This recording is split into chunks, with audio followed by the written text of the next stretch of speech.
What's up guys? This is going to be my ReZero Arc5 Chapter 1 summary. It always starts with the visitor. The chapter begins 1 year after the events of Arc4.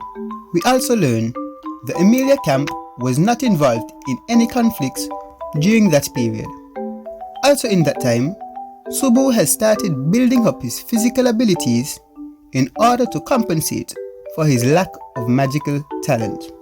Okay, so I want to spend some time and introduce this character, Clind.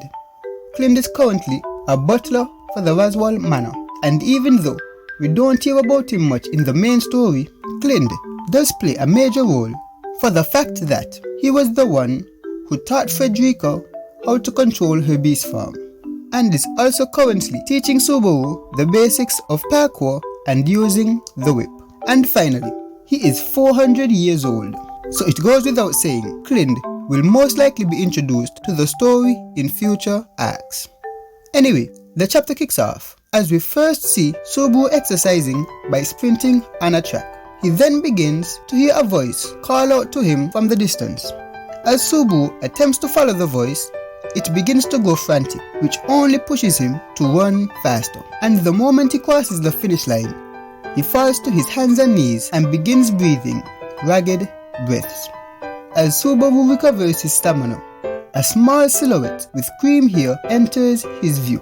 Beatrice, with her fluttering dress, begins to congratulate him and hands him a towel for his sweat. Subaru then remarks that it is unusual for Beatrice to visit the track, which makes Beatrice blush, and while averting her eyes, explains that she came out to the track in order to see Subaru when he is giving his all.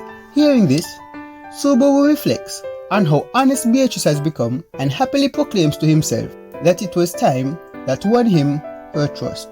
Beatrice then catches a glimpse of Subaru's smile and begins to joke with him by referring to his sprint as gallivanting about and questions him on his next training method, to which Subaru responds that he will next tackle the obstacle course of dreams. He then scoops Beatrice up into his arms, and as she begins to protest his smell, Subaru takes off running to their next location. Upon arriving at the obstacle course, Subaru wastes no time displaying his newly learned parkour skills and easily swings, vaults, and climbs throughout the course.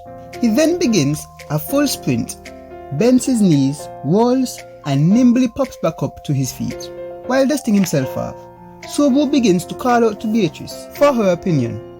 Beatrice responds that she is in fact impressed and compliments his dedication to training. As Subaru catches the towel thrown to him by Beatrice, he expresses that they should call it a day and head back to the mansion. On their way back, Subaru notices that Beatrice is taking less mana than usual.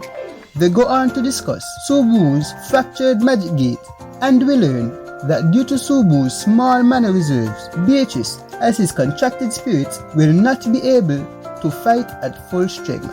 Upon arriving at the mansion, they are called out to by a familiar voice, Petra. As she hastily approaches, Petra begins to explain that she was sent to fetch them and that there is an important visitor who is currently waiting with Emilia and the others for his arrival. As the three begin to head towards the parlor, they pass through the front gates of the garden where the carriages are usually held. Subaru, however, spots a carriage being pulled by a dog instead of a dragon. This gives him a clue to the identity of the visitor. But before he could come to a definite conclusion, he is greeted by Mimi.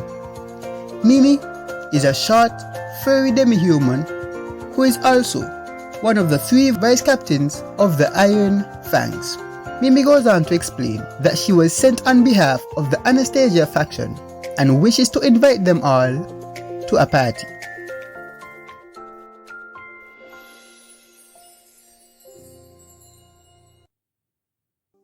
And that's gonna be all for now guys. Drop a comment letting me know what you think. Be sure to like, subscribe. Until next time, peace.